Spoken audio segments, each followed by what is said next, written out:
Good morning friends. இந்த வீடியோவில் நாம் பார்க்க போகிறது இந்திய அரசியலமைப்பு சட்டம் நமக்கு என்ன அடிப்படை கடமைகளை நம்மிடமிருந்து என்ன எதிர்பார்க்கிறது என்பதை நம்ம பார்க்கலாம். ஏற்கனவே அடிப்படை உரிமைகள் ஃபண்டமெண்டல் ரைட்ஸை பற்றி நம்ம பார்த்துருக்கோம். இப்போ அடிப்படை கடமைகள் என்னன்னு பார்க்கலாம்.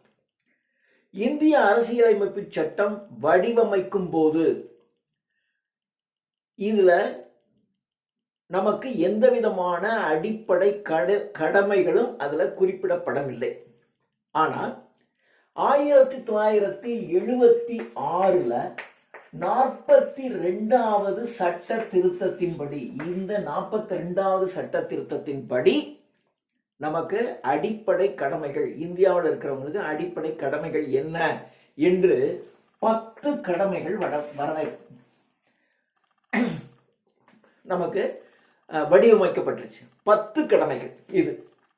ஆனா மறுபடியும் 86வது சட்ட திருத்தத்துல இன்னொரு கடமை ஒண்ணு சேர்த்து 11 கடமைகள் நமக்கு விதிக்கப்பட்டிருக்கிறது. சோ ஆரம்பத்துல நமக்கு அடிப்படை கடமைகள் இல்ல அரசியலமைப்பு சட்டத்துல. ஆனா 1976 42வது சட்ட திருத்தத்துல 10 கடமைகள் நமக்கு வரையறுக்கப்பட்டுச்சு. அதுக்கப்புறம் 86வது சட்ட திருத்தத்தின்படி 11வது கடமை நமக்கு வரையறுக்கப்பட்டிருக்கு. இவைகள் எல்லாம் 51A எனும் உறுப்பு, 51A எனும் உறுப்பாக 4A பகுதியில சேர்க்கப்பட்டிருக்கு. 4A பகுதியில் இது சேர்க்கப்பட்டிருக்கு. இதான் நீங்க தெரிஞ்சுக்க வேண்டியது. இப்போ நமக்கு என்னென்ன கடமைகள், முதல்ல 10 கடமைகள் என்ன, அடுத்தது 11வது கடமை என்ன என்ற இந்த 11 கடமைகளையும் நாம இப்ப பார்க்கணும். 1, இது பேசிக். இந்திய அரசியலமைப்பு சட்டத்திற்கு இந்திய குடிமகன் ஒவ்வொருவரும் கீழ்ப்படிதல் வேண்டும். ஃபர்ஸ்ட், இந்திய அரசமைப்பு சட்டம், இந்தியன் கான்ஸ்டிடியூஷனை இந்தியாவில் இருக்கிற ஒவ்வொரு சிட்டிசனும் they should respect and they should obey, அவங்க கீழ்ப்படியணும். இதுலயே அரசு அமைப்பு நிறுவனங்கள் இருக்கு இல்லையா, அரசு நிறுவனங்கள் அப்படின்னா பாராளுமன்றம், சட்டமன்றம், நீதிமன்றம், இதெல்லாம் அரசு நிறுவனங்கள். இந்த அரசு அமைப்பு நிறுவனங்கள் அரசினுடைய லட்சியம், தேசிய கொடி, தேசிய கீதம், இந்த 4ஐயும் மதிச்சு நடக்கணும். ஸோ 1+4 இதுதான் முதல் கடமை. 1+4 என்ன? ஒண்ணு, இந்திய அரசியலமைப்பு சட்டத்தை மதித்து நடக்க வேண்டும். அரசமைப்பு நிறுவனங்கள், அரசினுடைய லட்சியம், அரசினுடைய தேசிய கொடி, அரசினுடைய தேசிய கீதம், இந்த 4ஐயும் நாம மதிக்கணும். இதுதான் கடமை 1. கடமை 2, இது ஒரு அப்டிராக்டான விஷயம். இப்போ இந்தியாவில் சுதந்திர போராட்டம் நடந்துச்சு இல்லையா, அந்த சுதந்திர போராட்டத்தின் போது இந்தியர்கள் ஒவ்வொரும் பார்த்தீங்கன்னா ஒரு புத்துணர்ச்சியோட ஒரு உன்னத லட்சியங்களை வச்சுக்குவாங்க. இந்த லட்சியத்தை நாம் அடையணும் அப்படின்னு நினைவில் வச்சிருந்திருப்பாங்க. அதை நாம இப்போ நினைவில் கொண்டு அதை பின்பற்ற வேண்டும் அப்படின்னு சொல்றாங்க. அதான் இந்த கடமைங்கிறத நான் சொல்றேன், ஒரு அப்டிராக்ட் நான் சொல்றேன். இப்போ விடுதலை போராட்டத்தின் போது நமக்கு புத்துணர்ச்சி கொடுத்த செய்திகள் இருக்குல்ல எவ்வளோ, அதுதான் இப்போ இந்த இப்போ நமக்கு பாராளுமன்றத்தில் சொல்லிக்கிட்டு இருக்காங்களே, இந்த நாட்டு வாழ்த்து, தேசிய கீதம் ஜனகணமன, இந்த நாட்டு வாழ்த்து அதனுடைய 75வது ஆண்டு கொண்டாடப்படுது இல்லையா, அதை சொல்றாங்க. அப்போ வந்தே மாதரம் அப்படின்னு சொன்னா எல்லாருக்கும் ஒரு புத்துணர்ச்சி ஏற்படும். அதைத்தான் சொல்றோம். அதை தான் இப்போ விடுதலை போராட்டத்தின் போது நமக்கு புத்துணர்ச்சி கொடுத்தது இருக்கும் இல்லையா, அந்த புத்துணர்ச்சி கொடுத்ததை இன்னைக்கு நினைச்சு பார்த்து அதை நீங்க என்ன பண்ணணும், பின்பற்ற வேண்டும். உதாரணத்திற்கு அந்த வந்தே மாதரம் என்கின்ற சொல், அந்த பாடல் அப்பொழுது விடுதலை போராட்டத்தில் ஈடுபட்ட ஒவ்வொருவருக்கும் புத்துணர்ச்சி கொடுத்துச்சு. அந்த புத்துணர்ச்சி கொடுத்த அவைகளை நினைவில் வைத்துக் கொண்டு நாம சுதந்திரம் அடைவதற்கு அதுதானே புத்துணர்ச்சி கொடுத்துச்சு அப்படின்னு அதை எடுத்துக்கிட்டு அதை நீங்க என்ன பண்ணணும், பின்பற்ற வேண்டும். இது 2. அடுத்தது 3வது, இந்த நாட்டினுடைய இறையாண்மை, செவரினிட்டி, இறையாண்மை. அப்புறம் இந்த நாட்டினுடைய ஒருமைப்பாடு, இந்த நாட்டினுடைய ஒற்றுமை, அப்புறம் இந்த நாட்டினுடைய பாதுகாப்பு. இந்த 4க்கும் இந்த 4ஐயும் நம்ம என்ன செய்யணும், ஒற்றுமை, இவைகளை நாம என்ன செய்யணும், பாதுகாக்கணும். இதை பாதுகாக்கணும். இந்த நாட்டு மொத்தம் 3: இறையாண்மை, ஒருமைப்பாடு, ஒற்றுமை. இந்தியாவின் இறையாண்மையையும் இந்தியாவின் ஒருமைப்பாட்டையும் இந்தியாவின் ஒற்றுமையையும் நாம என்ன செய்யணும், பாதுகாக்க பாடுபடணும். ஒவ்வொரு இந்தியனும் இதை செய்யணும். அடுத்தது 4வது, இப்ப திடீர்னு வெளிநாட்டுல இருந்து நமக்கு ஒருத்தர், சைனா நம்ம மேல படையெடுத்து வருது. அப்போ படையெடுத்து வரும்போது நம்மிடம் போர் வீரர்கள் பத்தல. அப்போ திடீரென்று அரசாங்கம் நமக்கு ஒரு அழைப்பு விடுக்கும். வீட்டிற்கு ஒருவர் அல்லது 25 35 வயதிற்கு இடைப்பட்ட ஆண்கள் எல்லாம் போராட்டத்திற்கு வரணும், போருக்கு வரணும் அப்படின்னு சொல்லிட்டாங்கன்னு வச்சுங்க, நம்ம போனோம். அப்போ அரசு அழைக்கும் போது, எப்பெல்லாம் அரசு கூப்பிடுதோ அப்போ இந்த நாட்டின் பாதுகாப்பு பணியில் நாம் நம்மை ஈடுபடுத்திக் கொள்ள வேண்டும். இது நமக்கு கடமை. ஐயோ என்னால் தான் வர முடியாதுங்க, எங்க அப்பாவுக்கு உடம்பு சரியில்லை, அம்மாவுக்கு உடம்பு, அப்படிலாம் சொல்லக்கூடாது. அரசாங்கம் அழைச்சிருச்சு, நாட்டின் பாதுகாப்புக்கு ஆபத்து, அப்போ இவர்களெல்லாம் வாங்க, ஏதோ ஒன்று சொல்லும்.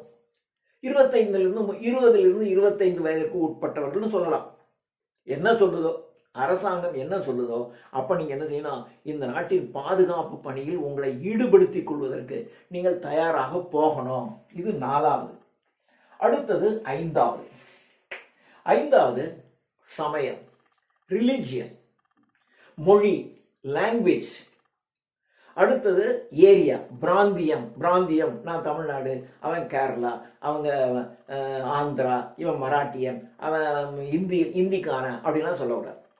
அப்படி இல்லாம சமயம், மொழி, பிராந்தியம் இவைகளையெல்லாம் தாண்டி எல்லோரும் ஒற்றுமையாக சகோதரத்துவத்துடன் இருக்க வேண்டும். இதுதான் 5வது. எந்த ரிலிஜியனா வேணாலும் இருக்காங்க, அவன் இந்தியன். நீங்க எந்த மதத்தை சார்ந்தவராக இருக்கலாம், எந்த மொழி பேசுபவராக இருக்கலாம், எந்த பகுதியில் வாழ்பவராக, அதுதான் பிராந்தியம் அப்படின்னு சொல்றாங்க. ரீஜியன், எந்த ரீஜனை சார்ந்தவங்களாக இருக்கலாம். நீங்க மராட்டியத்தை சார்ந்தவர், மராட்டி மொழி பேசுபவர், ஆனால் இந்தியர். இவர் தமிழ் மொழி பேசுபவர், தமிழ்நாட்டை சார்ந்தவர், ஆனால் இந்தியர். இந்த உணர்வோட எல்லோரும் ஒருவருக்கொருவர் சகோதரத்துவத்துடன் இருக்க வேண்டும். இதுதான் 5வது கடமை. 6வது, இப்ப இந்த நாட்டுல ஒரு கூட்டு கலாச்சாரம், இந்த நாட்டிற்கு என்று ஒரு கலாச்சாரம் இருக்கு. அதுவும் கூட்டு கலாச்சாரம். ஏன்னா பல்வேறு விதமான மொழிகளை பேசுகின்ற மக்கள் வாழ்கின்ற ஒரு பகுதி, ஒரு நாடு. பல்வேறு விதமான மொழிகள், பல்வேறு விதமான பிராந்தியம், பல்வேறு விதமான மதங்கள், எல்லாத்தையும் பல்வேறு வேற்றுமைகளை உள்ளடக்கிய மக்கள். அப்போ எல்லாருக்கும் ஒரு கலாச்சாரம் இருக்கு. இதுதான் கூட்டு கலாச்சாரம்னு பேர். உங்க கலாச்சாரம், என் கலாச்சாரம், எல்லாத்தையும், இந்த நாட்டினுடைய கூட்டு கலாச்சாரத்தையும், இந்த நாட்டுக்கு என்று ஒரு பாரம்பரியம் இருக்கு, அந்த பாரம்பரியத்தையும் நாம என்ன செய்யணும், போற்றி பாதுகாக்க வேண்டும். இது 6. 6ல 2 இருக்கு. நாட்டினுடைய கூட்டு கலாச்சாரம், நாட்டினுடைய பாரம்பரியத்தை பாதுகாக்கணும். பிளஸ் பெண்களை மதித்து போற்று பாதுகாக்கணும், அவங்களை இழிவு செய்யக்கூடாது. இதுதான் 6வது கடமை. நாட்டில் உள்ள பெண்களை போற்றி பாதுகாக்கணும், மதிக்கணும், அவங்களை இழிவு செய்யக்கூடாது. கூட்டு கலாச்சாரத்தையும் பாரம்பரியத்தையும் போற்றி பாதுகாக்க வேண்டும். இது 6வது கடமை. ஏழாவது கடமை என்விரான்மெண்ட், சுற்றுப்புற சூழல். காடுகள், ஏரிகள், ஆறுகள், இது விலங்குகள், பறவைகள், இவை எல்லாத்தையும் உள்ளடக்கிய சுற்றுச்சூழலை பாதுகாத்து அதை நாம மேம்படுத்தணும். ஆறு இப்படி சேர்த்துக்க வேண்டியதான். அதுல போட்டிருக்கிறதுன்னு வச்சுக்கிட்டீங்கன்னா காடு, ஏரி, ஆறு. காடு, ஏரி, ஆறு, விலங்குகள், இவைகளையெல்லாம் உள்ளடக்கிய சுற்றுச்சூழல். இந்த சுற்றுச்சூழலை பாதுகாத்து இதை மேம்படுத்தணும். அதுலயே இன்னொன்னு 7ல் 2 சுற்றுச்சூழலை பாதுகாக்கணும். பிற உயிரினங்கள் மீது நாம அன்பு செலுத்தணும், கருணை காட்ட வேண்டும். பிற உயிரினங்கள், ஒரு மான், ஒரு விலங்கு, ஒரு சிங்கம், புலி, அவைகளை மீது நீங்க என்ன செய்யணும்? கருணை காட்ட வேண்டும். அவைகளை நாம் கொன்று விடக்கூடாது. இதுதான் 7ல் 2 இருக்கு. காடுகள், ஏரிகள், ஆறுகள், விலங்குகள் உள்ளிட்ட சுற்றுச்சூழலை நாம பாதுகாக்கணும். 2வது, பிற உயிரினங்கள் மீது நாம் அன்பு காட்ட வேண்டும். இது 7வது. 8வது நமக்கு என்ன இருக்கணும்னா அறிவியல் உணர்வு இருக்கணும். இது முக்கியம். அறிவியல் உணர்வு இருக்கணும். அதே சமயத்துல மனித நேயமும் இருக்கணும். சோ அறிவியல் உணர்வு, மனித நேயம், அதுக்கப்புறம் புலனறிவு.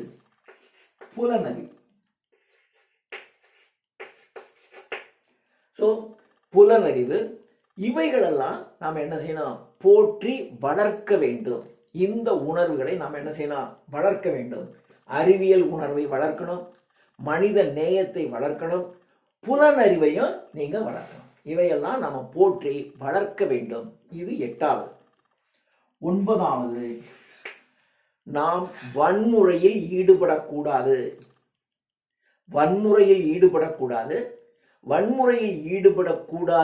ஈடுபட்டு பொது சொத்துக்களை சேதப்படுத்தக்கூடாது. திடீர்னு ஒரு கலவரம் வருது. அந்த கலவரத்துல அங்க இருக்கக்கூடிய போற வர்ற கார்லாம் அடிச்சு நொடுக்கிறது, அங்க இருக்க கடைகளெல்லாம் அடிக்கிறது, உடைக்கிறது, இதெல்லாம் செய்யக்கூடாது. வன்முறையில் ஈடுபடக்கூடாது. வன்முறையில் ஈடுபடவும் கூடாது, பொது சொத்துக்களை சேதப்படுத்தவும் கூடாது. இது ஒன்று. 10வது, இதுல 10வது தனியாகவோ அல்லது கூட்டாகவோ, நீங்க தனியா செய்யலாம் அல்லது 2-3 பேர் 10 பேர் சேர்ந்து செய்யலாம். சேர்ந்து நீங்க செயல்பட்டு சிறப்பாக உங்களை சிறந்த நிலைக்கு நீங்க அடையணும். நான் தனியா கஷ்டப்பட்டு முயற்சி செஞ்சு படிச்சு நான் பெரிய ஆளாகிறேன், குட். இல்லை தனியாக செய்ய முடியல, ஒரு 3-4 பேர் சேர்ந்து, எல்லோரும் சேர்ந்து முயற்சி செய்து 3-4 பேரும் சேர்ந்து ஒரு நல்ல நிலையை அடையிறீங்க. அப்படி நீங்க தனியாகவோ அல்லது சிலர் சேர்ந்து கூட்டாகவோ உங்கள் நிலையை உயர்த்துவதன் மூலமாக நாட்டின் நிலையை உயர்த்த வேண்டும். நாம உயர்ந்த நாடும் உயர்ந்து, அப்படித்தானே அர்த்தம். எல்லாரும் ஒர்க் பண்றாங்க, எல்லாரும் வசதியா வாழ்றாங்க அப்படின்னா இந்த நாடு வசதியா வாழுன்னு அர்த்தம். எல்லாரும் தண்ணி அடிச்சுட்டு கஞ்சா குடிச்சுக்கிட்டு எவனும் வேலைக்கு போகாம வீட்லயே முடங்கி கிடக்குறான், எல்லாரும் முடங்கி கிடக்குறான். அப்போ இந்த ஊர் முடங்கி போகும், அப்போ இந்த மாவட்டம் முடங்கி போகும், மாநிலம் முடங்கும், அப்போ நாடும் முடங்கி போயிடும். அப்போ தனியாகவோ கூட்டாகவோ நீங்க உங்களை மேம்படுத்திக்கணும். அப்படி உங்களை மேம்படுத்துவதன் மூலமாக இந்த நாடு மேம்பட்ட நிலையை அடைவதற்கு நீங்கள் உதவ வேண்டும். இதுதான் 10 கடமைகள் நமக்கு கொடுக்கப்பட்டிருக்கு. அடுத்தது 11வது கடமை, 86வது சட்ட திருத்தம். போன வீடியோலே நம்ம பார்த்திருக்கோம். இந்த சட்ட திருத்தத்தின்படி 6லிருந்து 14 வயதிற்கு உட்பட்ட குழந்தைகளுக்கு கட்டாய கல்வி. இந்த கட்டாய கல்வி அப்படின்னு வெறும் சட்டத்தில் சொன்னா பத்தாது. இந்த கட்டாய கல்வி வழங்குவதற்கு அந்த குழந்தைகளினுடைய பெற்றோர்கள், சப்போஸ் பெற்றோர்கள் இல்லைன்னா அவங்களுடைய காப்பாளர்கள், கார்டியன்ஸ் இருப்பாங்க இல்லையா, பேரண்ட்ஸ் அல்லது கார்டியன்ஸ், அவங்க முழு மனதாக ஈடுபட்டு ஒத்துழைப்பு கொடுக்கணும். தங்க வீட்டில் இருக்க குழந்தைங்க படிக்க அனுப்பணும், பெற்றோர்களுடைய வேலை. சப்போஸ் அப்பா இல்லை, அப்போ கார்டியன்னு யாராவது ஒருத்தர் இருப்பார் இல்லையா, அவருடைய வேலை அது. தன்னுடைய வீட்டில் இருக்கின்ற 6 வயதுக்கு மேற்பட்ட 14 வயதுக்கு உட்பட்ட குழந்தைகள் அனைத்தும் என்ன செய்யணும்? கட்டாயமாக கல்வி கற்க வேண்டும். அந்த கல்வி கற்பதற்கு அந்த குழந்தைகளினுடைய பெற்றோர்களும் அந்த குழந்தைகளினுடைய காப்பாளர்களும் முழு முயற்சி செய்து அந்த செயல்படுத்த வேண்டும். இதுதான் 11வது கடமை. ஸோ 10 கடமை பிளஸ் 1 11 கடமைகள் இந்திய அரசியலமைப்பு சட்டத்தில் இந்த நாட்டின் ஒவ்வொரு குடிமகனும் நிறைவேற்ற வேண்டும் என்று சட்டம் சொல்லுகிறது. நன்றி.